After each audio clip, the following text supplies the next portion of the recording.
और माँ बापों से बस एक गुजारिश है मेरी, औलाद के बारे में बहुत एहतियात के साथ जबान का इस्तेमाल करें।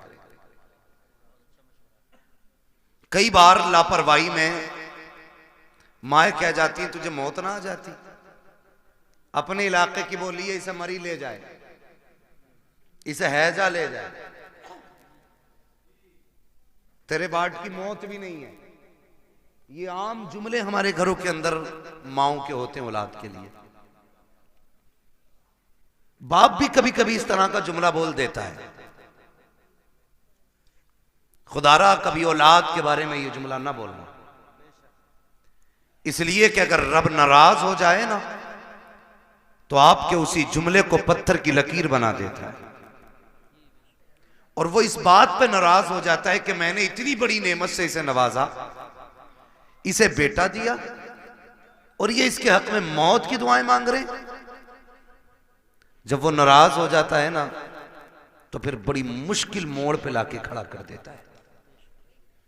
यूसुफ भाई एक खातून थी, अल्लाह ने उसे एक ही बेटा दिया था, शौहर का इंतकाल हो गया। जब शौहर का इंतकाल हुआ, कोई बात हुई, बच्चा छोटा था, मां की जबान से जुमला निकल गया तुझे मौत नहीं आ जाती। कोई बच्चे से नुकसान हो गया या उसने परेशान किया तो उसके मुंह से जुमला निकल गया तुझे मौत नहीं आ जाती। अब देखिए ये उसके मुंह से जुमला निकलना था, 18 साल बीत गए, 18 साल बीत गए इस जुमले को कहे हुए। लड़के की उम्र तकरीबन 22-23 साल हो गई। पढ़ लिख करके शानदार तालीम हासिल करके वो अच्छी नौकरी उसको मिल गई। मां ने कहा अच्छी दुल्हन भी लानी है, रिश्ता भी हो गया। शादी में 8 दिन रह गए थे, अचानक पैर फिसला, लड़का गिरा और इंतकाल हो गया। अब मां जब रो रही थी दर्द के साथ ना, तो कोई उसके दर्द को बयान नहीं कर सकता। जब रात को सोई, किसी ने आके बताया आप क्यों रो रही है? ये वही है ना जिसे बचपन में तूने मौत की बद्दुआ दी थी, समझ ले तेरा वो जुमला आज हमने पूरा करके दिखा दिया है।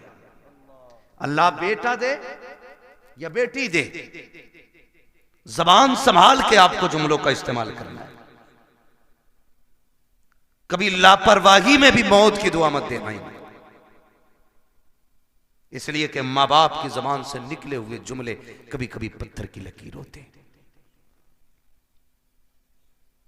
और हम इस लापरवाही में रहते हैं। अब तो आ ही गए, अब तो जिएगा ना 18 साल, अभी तो इससे हमारी नस्लें चलेंगी आगे।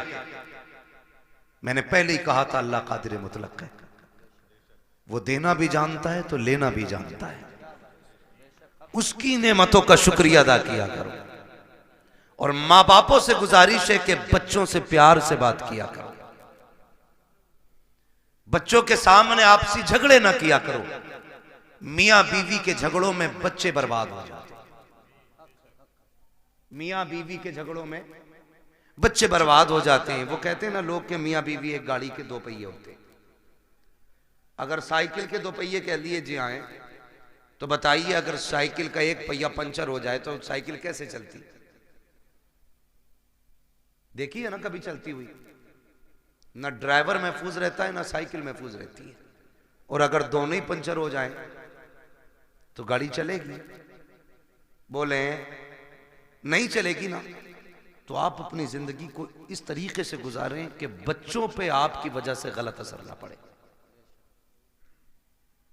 और बच्चों की परवरिश स्कूल से नहीं होती, उनकी परवरिश और तरबियत मां से शुरू होती है। मां बच्चों का पहला स्कूल होता है। अच्छा, मां स्कूल है तो बाप की भी तो कोई जिम्मेदारी होगी नहीं। बाप की जिम्मेदारी यह है कि औलाद को हराम के लुक्मों से बचाए। यह बाप की जिम्मेदारी है, औलाद को हराम के लुक्मों से बचाए। इसलिए कि अगर खेती को गलत दवा लग जाती है तो फसल खराब हो जाती है, औलाद को हराम के लुक्मे मिलते हैं तो नस्ल खराब हो जाती है। ये आपको पहला ख्याल बाप को करना है कि उसे हलाल के लुक्मे खिलाने, और फिर तरबियत कैसी करनी है ये मां को सोचना चाहिए। मोबाइल उठाया, दे दिया, खुद मौज में लग गई। औरतें भी बड़ी चालाक होती हैं इम्तियाज भाई, आप मुझसे बेहतर जानते होंगे। मेरे बड़े हैं, मैंने ये जुमला इसलिए कहा क्योंकि मामला क्या होता है, पूरा दिन घूमेगी मोहल्ले में और जब शाम को शोहर आएगा ना तो बच्चे के नोच लेगी। काम इसलिए नहीं किया, घूमने गई थी और नोच लिया। वो कहता है कि ये चारपाई यहीं पड़ी है, कह के ये चुप है तब तो करूं, ये चुप है तब तो कुछ किया जाए। इसलिए जनाब हम तो पर्दे में रखते हैं, ना कहीं जाने का मौका मिलेगा ना काम अधूरा रहेगा। मेरा कहने का मतलब यह है कि मां और बाप दोनों को परवरिश पे उनकी पूरा ध्यान रखना चाहिए।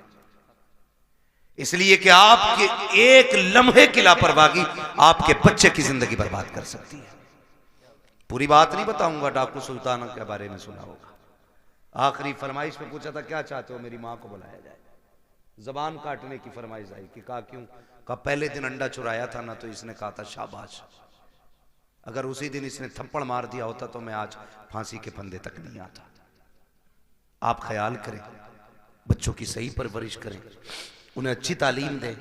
हम अपने बच्चों को क्या कहते हैं, अपने बच्चों को रोज कहते हैं कि बेटे तुम्हारा जो इंग्लिश मीडियम स्कूल में एडमिशन हुआ है, इतने घंटे तुम्हें नकल करनी है, इतने घंटे मैथ का काम करना, इतने घंटे इंग्लिश का काम करना, इतने घंटे फिजिक्स का काम। ये सारी बातें हम बांट देते हैं। उसमें 5 मिनट और बढ़ाने हैं बच्चे के और ये कहना बेटे तुझे मदीने वाले पे 5 मिनट दुरूद पाक पढ़ना है। ये उसके रोजमर्रा के उसूल में शामिल करना है कि 5 मिनट तुझे सिर्फ हुजूर पे दुरूद पढ़ना है। करेंगे इंशाल्लाह ये शामिल, सारे बोले इंशाल्लाह। हम भी ये अहद करें अपने दिन और रात के कुछ वक्त निकाल के उसमें से 5-10 मिनट हुजूर पे दुरूद पढ़ा करें।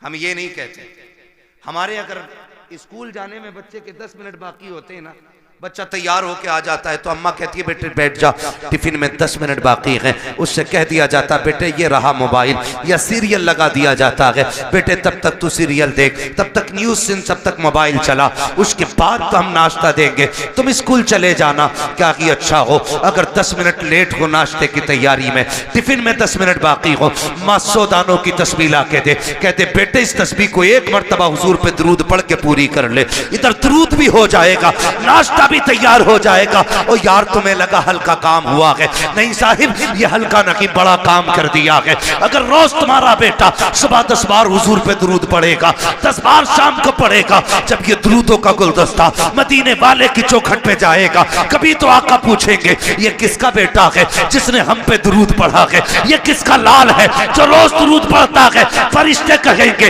ये इम्तियाज बरकाती का बेटा है, ये मुफ्ती साहब का बेटा है, मोहम्मद अली फैजी का बेटा है, ये फला चेयरमैन का बेटा है, ये वसीम खान का बेटा है। जब उनकी चौखट पे तेरा नाम आ जाएगा, खुदा की कसम यहां आना भी कामयाब होगा, यहां से जाना भी कामयाब होगा। लेकिन इतना माहौल बना ले, इतना माहौल बना ले,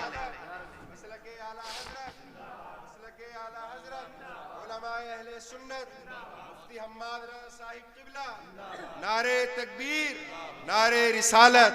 वाह वाह। अभी मूड खराब हुआ हजरत, एक वो देखा मैंने, एक तस्वीर देखी, मुस्लिम माँ है, नकाब पहन के जा रही है, और कौन सा डे था, क्रिसमस डे था या कौन सा, अपने बच्चे को चूचू का मुरब्बा बना के ले जा रही है। देखा होगा आपने भी। लेकिन हम जितनी देर न्यूज देखते हैं तब तक अफसोस होता है, उसके बाद खत्म। क्यों? वो क्या बनाते हैं भाई, लाल पीला जो बना लेते हैं चोंच निकाल कर, वो जो भी बनाते हैं, एक मुस्लिम मां अपने बेटे को बना के ले जा रही है। ये बताओ इसकी जिंदगी पे क्या असर पड़ेगा, क्या असर पड़ेगा? सोचा हमने? ये आगे चल के मुसलमान रहेगा?